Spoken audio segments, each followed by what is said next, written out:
Allen Company, 47 years young and a proud sponsor, wishes OOIDA all the best as you celebrate 50 years.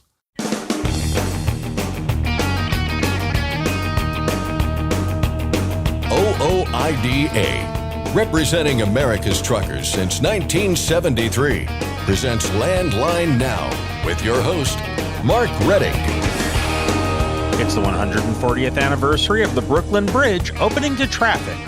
And this is Landline Now. Keeping your mental health in check is just as important as your pre-trip inspection. Ashley Blackford speaks with a licensed therapist about her approach to offering counseling services to men and women behind the wheel. Load posts last week were the third highest in 2023. DAT breaks down the numbers and talks about the impact of CVSA's International Roadcheck on the spot market in today's market update. And finally, Marty Ellis has some good news and some bad news. The bad news relates to how many trucking companies have dropped out of the industry. The good news is about some carriers that have found a way to help retain drivers by giving them a piece of the pie. I'll talk with the man who drives the spirit of the American trucker. But first, today's headlines. Congress sends a strong message to the EPA about its heavy-duty emission rules. Legislation that would put more teens behind the wheel of semis hits a bump in the road. And the truck parking bill gains some momentum in the House. And now, the news with Scott Thompson. Thanks, Mark. We're going to spend some time in Washington, D.C. for the next several minutes about a very busy day on Capitol Hill. Most of the action Tuesday was taking place at a markup hearing held by the House Transportation and Infrastructure Committee, where several trucking-related bills were up for consideration. And the rest of the action, taking place on the floor of the U.S. House, surrounded the EPA's strict new emission regulations for heavy-duty trucks that take effect with model year 2027 vehicles. A resolution nullifying the EPA's new rules that had already passed the Senate passed the House on Tuesday. Leading up to the vote, the leading champion of the effort in the House, Representative Troy Nehls of Texas, said the new regulations aren't needed. The congressman said over the last few decades, there have been significant strides toward reducing emissions and increasing efficiency. Today's new trucks have reduced nitrogen oxide emissions by more than 98% since the 1990s. The EPA's final rule is also ineffective, given that it incentivizes older and higher emitting trucks to operate longer due to the expensive technology required for compliant vehicles. This is unacceptable and yet another blatant example of burdensome government regulation. Simply put, the EPA has failed to address legitimate concerns for the trucking industry. Representative Bill Johnson of Ohio in testimony explained his concerns about the new regulations and the effect they could have on the trucking industry. The agency itself emphasizes that the rule will cost the truckers between $39 and $55 billion. In fact, the rule is expected to increase the cost of a semi-truck anywhere from $8,000 to $42,000 per truck. And as we all know, the cost of these senseless regulations would inevitably be passed on to the American consumer through higher retail prices and increased inflation. Representative Nehls again urged his colleagues to get on board and at the same time threw some love at OOIDA. This is exactly why it is imperative that the House passes this joint resolution to nullify this burdensome regulation. And I want to thank OOIDA, Senator Fisher, and the trucking industry for being front and center on this issue.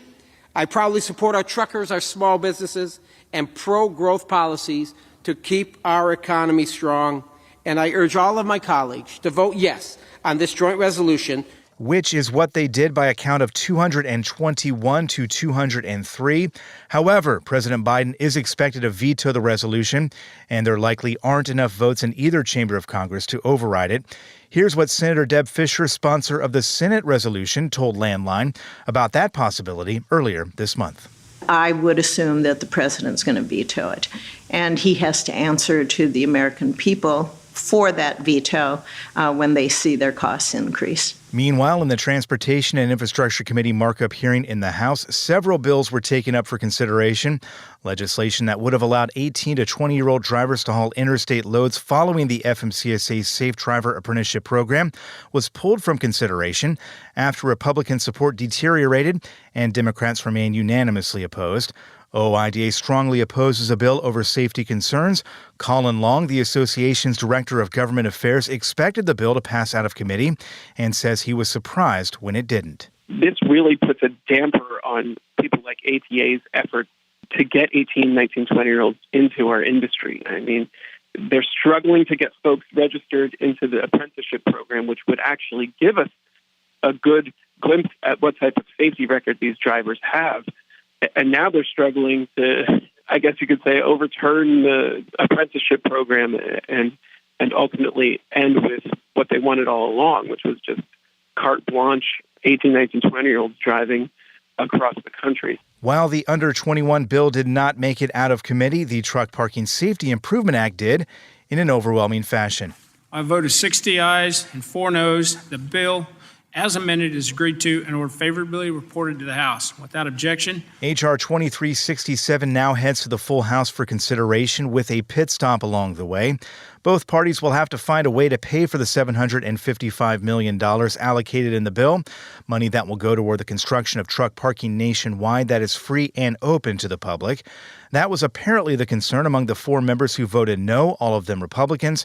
Representative Scott Perry of Ohio said as much while offering up an amendment to H.R. 2367 during testimony. Look, you know my feelings about the underlying bill, understand the problem. We would sure all love to solve it. But even if I have objections to how we're solving it, we ought to at least pay for it. And I've looked for a pay for it, and I have not seen one, so I'm going to offer one. Representative Perry's amendment would have paid for the bill by rescinding $755 million from a federal housing grant program. It did not pass. OOIDA has been actively garnering bipartisan support for the Truck Parking Safety Improvement Act, along with its sponsor, Representative Mike Bost of Illinois. But Colin Long feels good about where things are headed. We've got some details to work out before we get there, obviously, on how to pay for this thing, which is going to be no easy task. I mean, that's going to be really, really difficult. But if everyone is committed, both Republicans and Democrats, as well as leaders of the committee, which is clear they are, we think we can get it done, and we think we can get it passed in the House, and then our focus will obviously shift to the Senate, where we also have broad bipartisan support. Another bill passing out of the T&I committee on May 23rd, authorization of a 5-year pilot program, allowing states to increase maximum allowable weights up to 91,000 pounds. OOIDA opposes this bill, and the association also opposes another that would allow auto haulers to carry 88,000 pounds. The legislation was drafted with electric vehicle haulers in mind. Both bills did squeak through with small margins of victory, but overall a good day, according to Colin Long, albeit a long and hectic one. Yeah, it's a pretty good day. Again, years ago, we would have taken one victory in a day out of a handful of issues and been happy. I mean, we were the consummate underdogs on a lot of these issues. Yesterday, we went 3 for 5. It's pretty darn good. That's not necessarily the track record of an underdog. And if you were watching the T&I markups or consideration of the EPA nullification resolution on the House floor, people were talking about small business truckers. People were talking about OOIDA's position on a lot of these issues. That hasn't really been the case over the years. I think, again, I'm tooting our own horn, but we're starting to elevate our profile. We're starting to become more of a force in D.C. We went 3 for 5 yesterday. We honestly thought we might have been able to even go 5 for 5. But, yesterday was a pretty great day. And that's Landline Now News for today. Scott Thompson reporting. Thanks, Scott. Congratulations to Chuck E. Winborn III of Birmingham, Alabama. He's received the OOIDA Safe Driving Award for 29 years of safe, accident-free driving.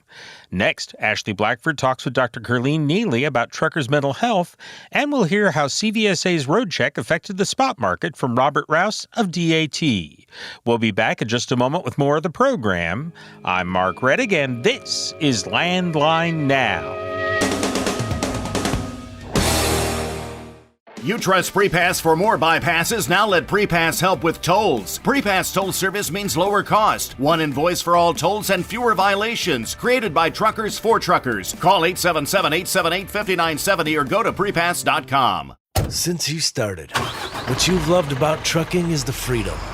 Heading out on your favorite route, a good driving song, and thinking about truck insurance. Well, maybe not that last one. That's why we're here. At OOIDA, we have a full range of truck insurance products, expert advice, and great customer service, helping you get the right coverage for your operation. Go to OOIDA.com because your job is to drive. Our job is to help with everything else. Every make, every model, in every corner of the country. Technical smarts and quality parts. That's how we roll. Bring your rig into TA Truck Service. Landline Now, welcome back. Dr. Carlene Neely joins me now. She is a licensed professional counselor. Dr. Neely, can you start off by talking to me about what it is you do? Sure, absolutely. So, you know what, I'm really privileged. I get to do a lot of different things. Currently, I have two divisions of an organization, my organization called Neely Behavioral Health. On one side of our organization, we provide counseling and wellness services to people in the Texas area. On the other side of our business, we have what's called where we specifically work, for instance, with trucking companies, where we provide counseling and resources to their employees. We cater in that area because the needs of truck drivers and people in transportation tend to be a little different, and so we're able to kind of know how to work with those people in a way that is beneficial to them. How did the getting involved in the trucking industry and helping those, how did that all come about? Well, you know what? I like to say that it was definitely accidental. I had no plans. If you would have ever asked me, I would have probably been like, what? You know, trucking and counseling, you know, like, or professional counseling, you know, no way. So my husband actually worked in transportation for about 15 years. He was a logistics manager, worked very, very closely with truck drivers. And at that time, I was running the counseling and wellness business. And so we would, you know, talk after work on the back porch like most couples. And, you know, he loved his guys that he worked with, but a lot of the things he was talking about wasn't about trucking, it was mental health. And I would keep saying, you know, hey, you know, maybe they should try this or maybe this. And I just remember being frustrated because I was like, oh my gosh, like this industry is starving for someone to come in and really help these people because no one is catering to it. And so really out of those conversations, we started talking and I convinced him to bring his transportation expertise to my counseling expertise and to do something important for truckers and everybody in the trucking industry. Wow.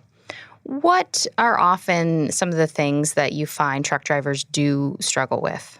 Well, you know, there's many, many things, right? You know, I think it takes a certain kind of heart, a certain kind of passion, and an attitude to be a truck driver. And so with that comes lots of other issues, right? So some of the things we see people struggling with is isolation and loneliness. You know, a lot of times being away from family for long periods of time, maybe even having, you know, kids who don't quite understand why mom or dad isn't there and, you know, they, you know, aren't able to come to certain things. Those are the issues. On a bigger level, we see a lot of burnout, a lot of feeling not seen and not heard and not valued, not being compensated properly for a very, very difficult job. So there's just a host of issues that I think happen from a psychological standpoint, but also some issues just in terms of industry and how this particular, how providers, people who drive, are treated. How, especially in the past, you know, few years, when we were in COVID, there was so much appreciation for truck drivers.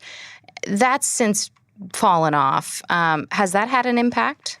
You know, absolutely. It was the coolest thing for me to see when that started to happen. And it was like, for the first time, everything that we'd been seeing and we'd been knowing for a while, which is how awesome these individuals are, people were noticing. But just like, you know, the ebb and flow of things, and you just said it, we saw the fall off. And I think it was almost like a slap in the face of some of the drivers that we've talked to, kind of like just when they thought that people actually noticed and understood the importance of their role, they went back to just, feeling once again very disrespected in different ways, especially when they're out on long routes and seeing a lot of things on the road as well. What kind of things do you offer to truck drivers who may be struggling with some of the things that you mentioned? Well, we provide a host of services to truck drivers, but we really like to look at it from a very systemic approach. So we provide, counseling and wellness services directly to the truck driver. That can be provided, online, via the telephone. We meet them where they're at. But one of the things that we also do, and we really focus on this, is also providing services to their family members, making sure that their adolescents, their kids, their spouses, whatever they need, that they're supported. A lot of times, drivers' worry is not necessarily always about themselves, but it's about their partner or, that relationship. Other things that we do is that we provide like financial and legal support to them. Because sometimes people are on the road, but they're going through a divorce, or they're on the road and they have a legal matter and they don't have a way to stop into an attorney's office. So we make sure that those services are provided to them as well. And then lastly, we also look at the health of the truck driver. So we provide a host of services around, how to stay healthy while on the road. What are small things and big things that they can do to make sure that their mental health, but also their physical health is taken care of as well. So, and then one more thing I have to say, we also work directly with companies, right? So we work with like dispatch, for instance, or supervisors on, how do you manage someone with that's gone for so many hours and days? How do you make sure that the conversations that you're having are productive, that we have good conflict resolution? So just kind of hitting every aspect that has to do with how they do business.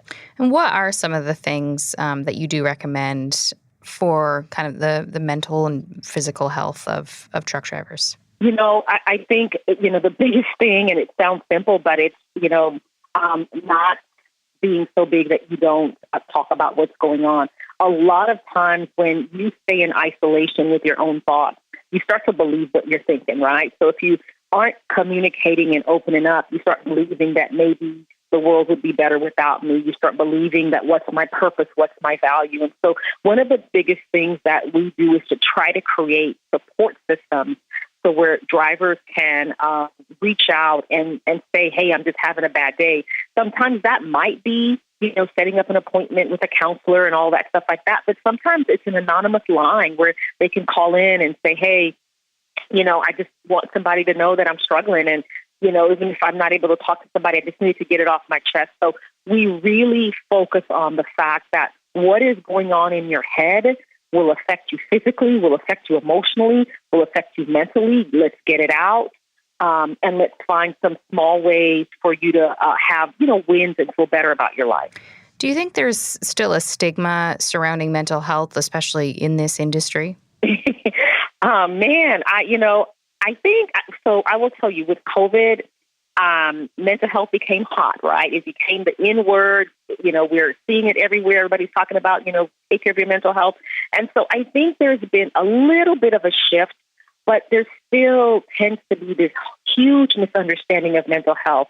And the stigma is there, especially for people who tend to see themselves as, unbreakable and strong and tough, and the whole industry. Even the women we see in the industry come in with that persona. So yes, it's there, but we don't get better at mental health by throwing out 1-800 numbers, once a year when there's Mental Health Awareness Month. We get better at it by talking about the fact that going to counseling, is not a big deal, that we all need what I like to say is a couch time check-in. Go sit on somebody's couch and get some stuff off your chest so that you can be more productive and live a better life. When you have had clients come to you and talk to you, what was usually their, what held them back from not coming sooner? Have they ever expressed that?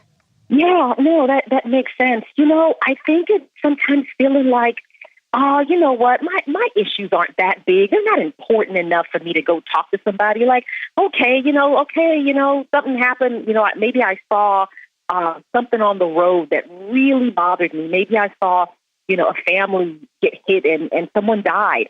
And, suck it up. I just got to keep going. And so minimizing what the experiences that they have sometimes has stopped them from being able to come in. And so a lot of times, unfortunately, by the time we see people, something that was small turns into something like major depression, or maybe they're already suicidal or even have intent and a plan because they believe that, whatever they're going through isn't like, as big as something else someone else is going through.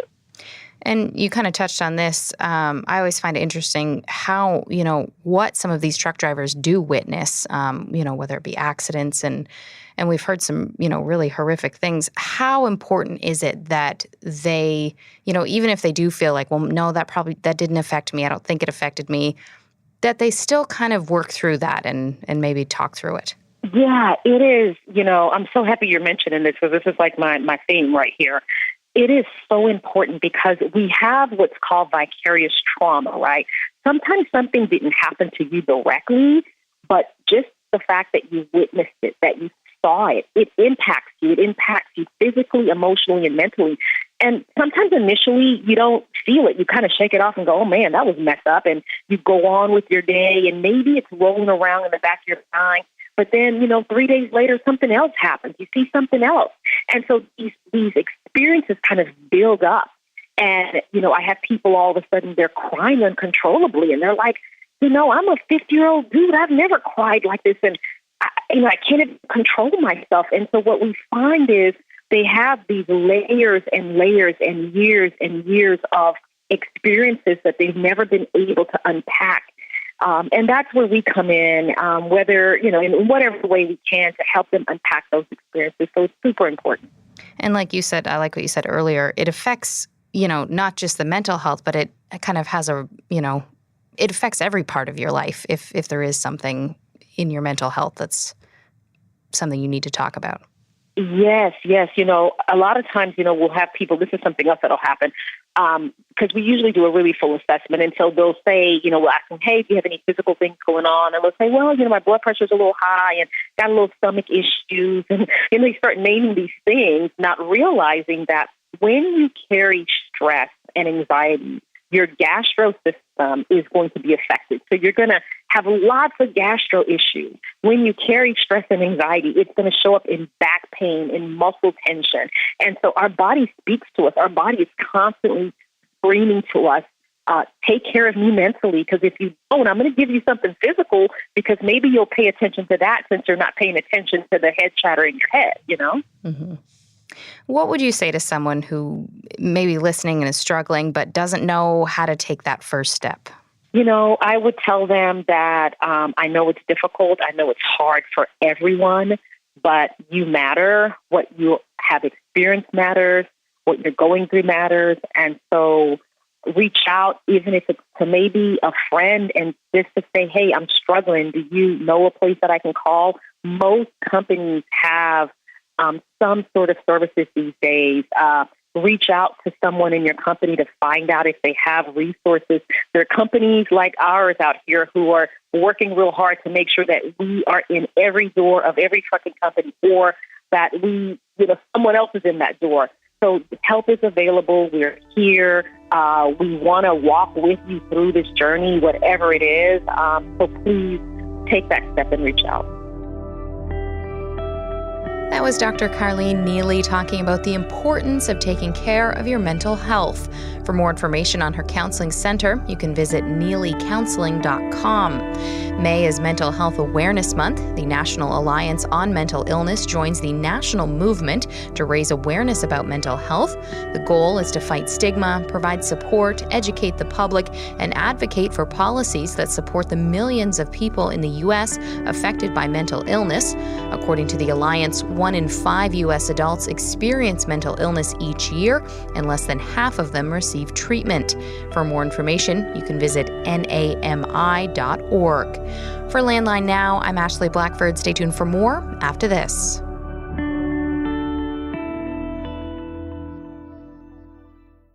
Today's rising costs affect everyone. Replace your harmonic damper with a genuine Vibertech TVD viscous damper to prevent costly repairs and downtime. Keep your money in your pocket and your truck on the road with Vibertech TVD, recommended replacement at 500,000 miles or 15,000 hours. Firestone tires are for more of everything. More miles for every tire dollar, and more confidence in your fleet. At Firestone, we help fleets save with dependable value. Find your local Firestone dealer today at firestonetire.com/dealer. Landline Now, welcome back. There are a number of critical questions you need to answer in order to run a successful trucking business. Among the most important of those questions are, where's the freight going to be, and how much is it going to pay? Today, Landline Now senior correspondent Ashley Blackford will bring us answers to both of those important questions with a look at this week's freight markets with the folks from DAT. Here's Ashley now with the report. Thanks, Mark, and hello once again to Robert Rouse with DAT. How are you doing today, Robert? I'm doing great, Ashley. It's another great week at DAT. Now, last week was the CVSA International Roadcheck. Did that event have an impact on the spot market? Yeah, of course. This is one of the major events that carriers watch for every single year. I've seen some reports that there were over a dozen or so inspections every minute across North America last week. That has a huge impact on the freight market. There are a lot of drivers that I've talked to that, try to take that week off just to avoid all the chaos, even though most drivers know that they're probably good. They just don't want to deal with the hassle of having to go through that. So a lot of drivers took last week off. But the best demonstration of, just the impact that it had was actually in the number of trucks available in the market last week.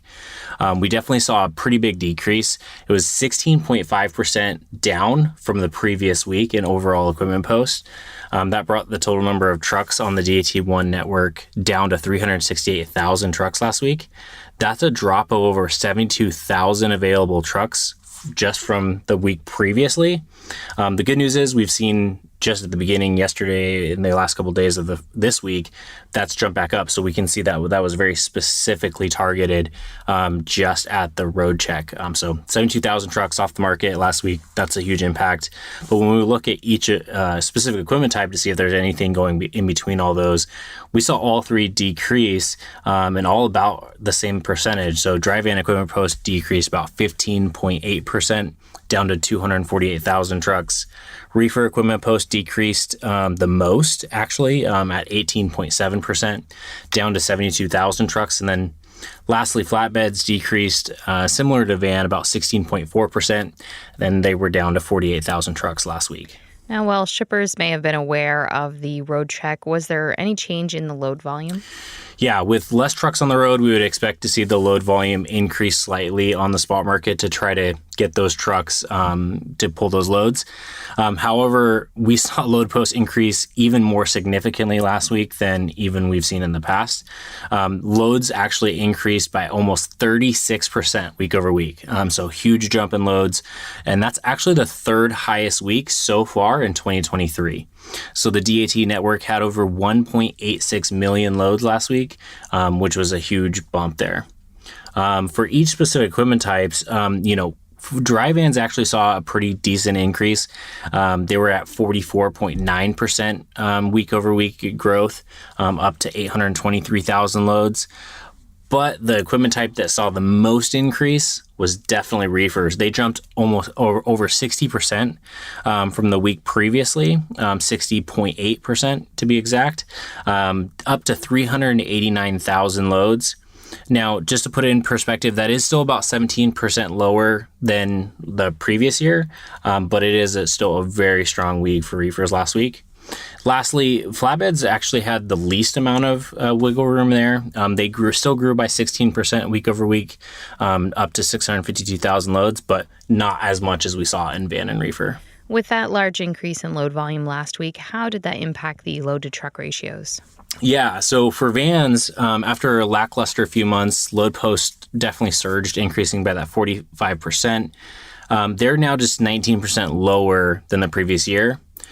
Carriers predictably took that time off during the International Roadcheck week at about the same rate as we saw last year. So with 16% drop in equipment posts, the net result of last week's 72-hour safety blitz was a capacity crunch resulting in a substantial increase in the dry van loaded truck ratio. It went from 1.92 to up to 3.31, so pretty big drastic shift for vans. For reefer, again, similar. There was a slight shortage of reefer trucks was reported in all 6 growing regions in the California and eastern North Carolina last week by the USDA as produce season volumes started to climb. But even though national volumes are still around 14% lower than the previous year due to the later start to the season due to the adverse weather in California, truckload volumes have increased by just over 14% since the beginning of March.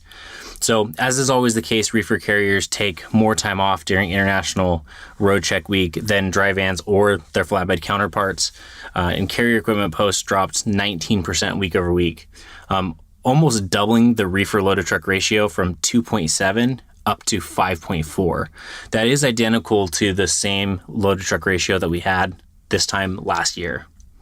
Lastly, for flatbeds, volumes in flatbed spot market are now 5% higher than last month, following last week's 16% increase in load posts. Volumes are still about 73% lower than the last year and about half what we typically see in week 20 for the pre-pandemic years, going all the way back to 2015. The capacity crunch resulted in last week's flatbed loaded truck ratio increasing from 9.7 up to 13.5. So huge growth across all 3 equipment types. Since we saw fewer trucks in the spot market last week, how did that impact rates? Yeah, line haul spot rates surged as capacity tightened during that 72-hour safety blitz held last week. All 3 equipment types saw increases in the rate, the national average rate of 7 cents, even up to 9 cents per mile last week. So these are the national average broker to carrier spot rates based on contributed transaction data this month through May 21st. So vans were up to $2.13 per mile. Reefers came in at $2.53 per mile last week. And lastly, flatbeds were up as well, up to $2.73 per mile. But fuel is definitely a big part of that. And so when we subtract fuel from all of those, the national average fuel surcharge, vans, after mainly being flat since the start of April, dry van line haul spot rates increased by 7 cents per mile to a national average of $1.69. Based on the volume of loads moved, though, the average rate for the top 50 dry van lanes was about 22 cents per mile higher, all the way up to $1.91 per mile last week. For reefers, reefer rates in May have increased by almost 15 cents per mile following last week's 9 cent per mile hike. The national average reefer line haul rate ended last week at $2.05 per mile. That's the first time the spot market rates for reefers has been back over $2 per mile since March.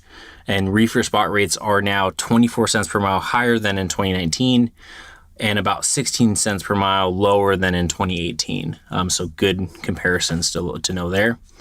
And then lastly, for flatbeds, the national average flatbed line haul rate increased by 7 cents per mile and ended last week at $2.20 per mile. That's around 18% or 18 cents per mile lower than in 2018 and about 39 cents per mile lower than the previous year. So still have some room to grow in flatbed. Which markets stand out for van freight right now? Yeah, so dry van capacity predictably tightened last week in produce growing regions as capacity migrates to the higher paying refrigerated loads of fruit and vegetables in the southeast and on the west coast and along the southern border. So in Los Angeles, dry van rates increased by 11 cents per mile to an average of a outbound rate of $2.20, while the neighboring Ontario market rates increased by about the same amount to $2.29 per mile. Line haul rates on the benchmark lane from Los Angeles to Stockton warehouse market, it's about 340 miles north, we're at $3.06 per mile. They're at the highest since January, and about 13 cents per mile higher than the April average. A similar trend was reported on the Los Angeles to Phoenix lane, which is another big warehousing market, where rates ended last week at $3.02 per mile. Based on our 8-day market forecast, it looks like both Los Angeles and Ontario will remain having tight capacity again for dry vans. And even the Phoenix market looks to be tight this week as well. So making that a great region for carriers to find some good paying freight coming out of that Southern California, Arizona area. With the produce season in full swing, are there any reefer trends that carriers should be watching? Yeah, absolutely. One of the most interesting trends that we've seen is the development of cold storage. It continues to heat up. So the substantial development of new warehouses along our interstates has been hard to miss in the last 2 years. Newmark has conducted a report that explores factors driving accelerated sector growth and quantifies key metrics for top U.S. cold storage markets experiencing expansion. And according to Newmark, national cold storage development hit an all-time high of 9.8 million square feet by the end of 2022. That was driven a lot by the proliferation of users and operators as the sector grows and evolves. The number of cold storage establishments grew by 8.6% from 2020 to 2021, an additional 7.5% from 2021 to the first half of 2022. That's eclipsing the annual average of about 2.2 observed from 2013 all the way to 2020. One of the interesting primary drivers that I pulled out of there was the aging inventory. So today, the average age of cold storage facilities in the top U.S. markets is 37 years old. That's presenting challenges due to the inefficient systems that generate higher operating costs and increased risk for product spoilage. Demand for the modern functional space has driven the need for new development supporting supply chain optimization, adoption of new warehouse automation, and energy cost reduction. But why is that important to both reefer carriers and other carriers as well? This is going to continue to be important for both flatbed and reefer carriers. Flatbeds will continue to support the construction of these storage facilities, while the addition of more storage locations could make some minor changes to how reefer lanes operate in the future. Which markets or lanes should reefer carriers pay attention to this week? Yeah, the combination of surging spot market volumes and the capacity crunch resulting from the international Roadcheck last week sent spot rates climbing in most reefer markets across the country. But want to kind of focus in on a couple. As the produce season cools in Florida following the Mother's Day shipping surge, reefer line haul rates dropped by 15% per mile the previous week to $2.54 per mile. Which markets are looking good for flatbed demand right now? Yeah, at $2.84 per mile, outbound rates in California are about 20 cents per mile higher than all of 2018. With solid gains reported last week in Los Angeles, where rates increased by 23 cents per mile to $2.69. Flatbed rates also in nearby Ontario market increased by 18 cents per mile to $2.75 for all outbound loads. While our market forecast shows Ontario having some loose capacity this week, we are showing Los Angeles still being tight again this week. So Southern California is still a great option for flatbed carriers. The other place, after a solid start to the year, Texas outbound flatbed rates cooled last week. They dropped by 7 cents per mile to $2.81. That's lower by the same amount compared to 2018. But outbound capacity was still tight in Laredo's largest border crossing market, where rates actually increased by 9 cents per mile to $2.72. And that was on 18% higher load volume. And it's about 2% per mile higher than in just the last month. And out in Dallas, where load volumes increased by 6% week over week, rates were flat at $2.75 per mile after dropping 12 cents per mile the previous 3 weeks. So there's some bright spots in Texas, but definitely so you want to focus on some of the markets like Laredo or Dallas that can help you get the best paying loads out of there. All right, wonderful. Robert, thank you so much. Thanks so much, Ashley. That was Robert Rouse with DAT. Mark, back to you. Thanks, Ashley. We'll be back in a moment. I'm Mark Reddick, and this is Landline Now.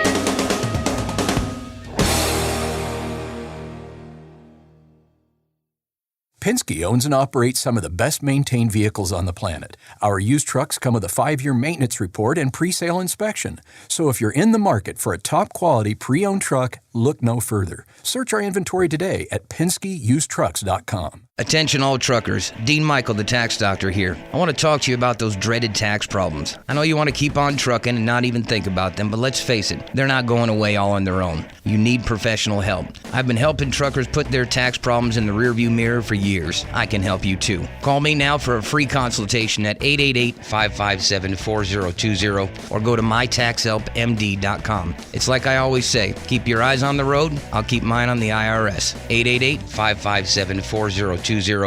It's tested and proven. Burn 2.1% less fuel when you balance all wheel ends with Centromatic. Call 800-523-8473 to get the OOIDA discount. Landline Now. Welcome back. Every week we check in with Marty Ellis, who drives OOIDA's tour truck, The Spirit of the American Trucker. Marty has some good news and some bad news. The bad news relates to a report Marty read about how many trucking companies have dropped out of the industry as a result of economic conditions. The good news is about some carriers that have found a way to help retain drivers by giving them a piece of the pie. Carolina west to Denver, up to Bangor, west to Austin, coast to coast, sea to sea, sail on, sail on. Well, Marty, how you doing? I am lovely, Mark, and you? I'm doing all right. Where are you at right now? Well, just getting into the Petro here at Johnson's Corner, Colorado. It's actually considered Johnstown, but they call it Johnson's Corner, home of the famous cinnamon rolls. So I'm going to have to check that out and see how they are. I haven't had one in a long time, so it's on I-24, exit 254. It has their restaurant, a little deli, and they have 110 parking spots, and we're going to be here through the 27th. Probably a cinnamon roll for every one of those parking spots if they're smart. There you go. Well, awesome. We'll have one for us. And all right. I'd ask you to package it up and send it back, but it probably wouldn't arrive in the same shape that it left. It may not make it in really good shape. Well, let's talk about some of the things that are coming up there in the truck. And one of them is a pretty sobering figure. Tell us about this particular thing. Yeah, and we talk about this in the trailer a lot about how many folks are basically shuttering their businesses right now. And here in the first 4 months of this year, the stats show that we've lost 31,278 trucking companies. And they're showing that's 79% of them are the one truck owner operator. And that's a lot of our type of member that's the one truck, two truck operators. And so these are huge numbers. Of course, we did have some huge numbers getting into the business for the couple of years that the rates were really high. So it hasn't taken away all those gains, but it's really chasing it down pretty hard. One of the things that it also shows that there's 42 carriers that has 100 trucks or more that have gone away in this first 4 months. So it really is a sobering number when you look at what it does to people's lives. And so hopefully some of those numbers that we're looking at, the guys have just put their own authority on hold and will, lease on to another company or maybe go on as a company driver depending on their circumstance. And we don't lose them altogether in the whole industry. So, but it was, I was really surprised on how big that number was. And some of the people that I was talking to, they're surprised at how big that number is also, but they have been hearing about a lot of people deciding it's time to bow out. I'm curious, Marty, where did the figure come from? I got it from an article that I read online, and it was a study that was they put out, and I can't remember the company that put the study out, but they were going through those numbers, and it was kind of interesting how they just kind of broke it all down. And I think that we all kind of need to pay attention. The rates have just still tanked. It's you'd think that they'd be bottoming out by now and starting their upward trend, but not yet, as far as I've been told out here. Yeah, and we should say we have not independently verified this figure, but we do know that there are people that are getting out of the business, and it is something that really is a trend right now, I think. Right. Yep. Yeah, I should have printed that off, that where they got those. But yeah, our guys haven't totally gotten into those numbers yet. But I'm sure probably by the end of the year, we'll probably be looking at those numbers and seeing, where we're all sitting. Well, another thing, kind of on the positive side, and we need a little bit of that, is you've been hearing about some employee stock ownership programs. Kind of explain what that is and what you've been hearing about it, Marty. Yeah, some of the companies are looking at different ways of keeping their employees and keeping their employees happy. And one of those suggestions was an ESOP program, the Employee Stock Ownership Program. And what it does is basically it makes the employees basically part owners in the company, like as in shares with stocks and that. And I've always felt that as long as that employee feels like they're part of of the whole picture, not just a commodity to be basically bought and sold, that they work harder and they take care of their employer a whole lot better. And they also watch some of the costs better because they know that if the profits are higher for the company, they themselves will at some point in time earn more money. And I just thought that was kind of a good way for companies to look at if they are looking at ways to keep their employees happy and keep their employees there. And there's all sorts of other ways, but so many times we don't look at how do we take care of our employees, especially in the trucking industry. As a truck driver, most guys know that you're not really treated like a lot of other employees. You're kind of different. You're not as taken care of as a lot of employees are. That there's as far as sick pay and personal pay and things like that. And a lot of companies don't even raise up the amount of weeks that you would get off in your vacation pay compared to, let's say, a regular employee in that same company. So I think our trucking companies should really look at some of those ways. We've been talking about the overtime, truck drivers never, not being paid overtime. And there's some companies that are out here doing it correctly and paying by the hour or paying for downtime and that, but there's so many that don't. And that is one way I believe that you can keep people longer, is treating them with respect. And then, of course, money is always a motivator. It's just a shocking idea. If you paid them and treat them decently, then they'll probably stick around. It is kind of shocking, isn't it? It shouldn't be such a radical idea. Well, have you talked to some truckers that actually have been able to take part in some of these programs? Yeah, absolutely. And I've only talked to a couple that have been with the ESOP programs, and they seem to enjoy it, but they also get on some of their other drivers about doing things correctly so the company can make more money, which in turn helps them make money. So it kind of goes all the way around. That's interesting. Now, are these larger carriers, medium-sized carriers, or? The ones that I've talked to are more medium-sized, probably that 100 truck, probably on the smaller side, I guess. So, 100 truck folks it's kind of around that same number, and then maybe a little bit less. 50 to 100 is kind of what I'm hearing. Pretty interesting stuff, and pretty smart, if you ask me. Absolutely.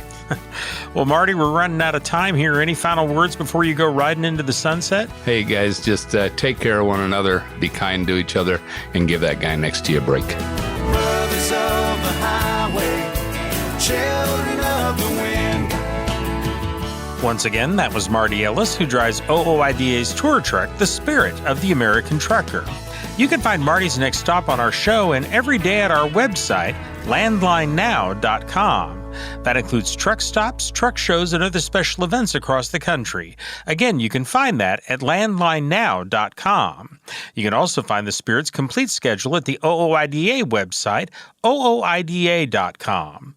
That's our show for today. Thank you for joining us. We'll be back tomorrow with more. I'm Mark Reddick, and this is Landline Now.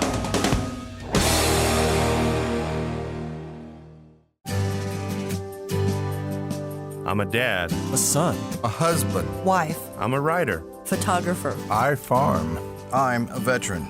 I love old cars, fishing, My kids. chrome. And I am a professional truck driver. And together we are OOIDA. OOIDA was founded by truckers to stand up and speak on behalf of truckers. We've done that by combining the individual voices of our members into a single, powerful voice. Protecting your interests, defending your rights. Join us! Make your voice heard. Join OOIDA, the Owner-Operator Independent Drivers Association. Call 1-800-444-5791 or visit ooida.com.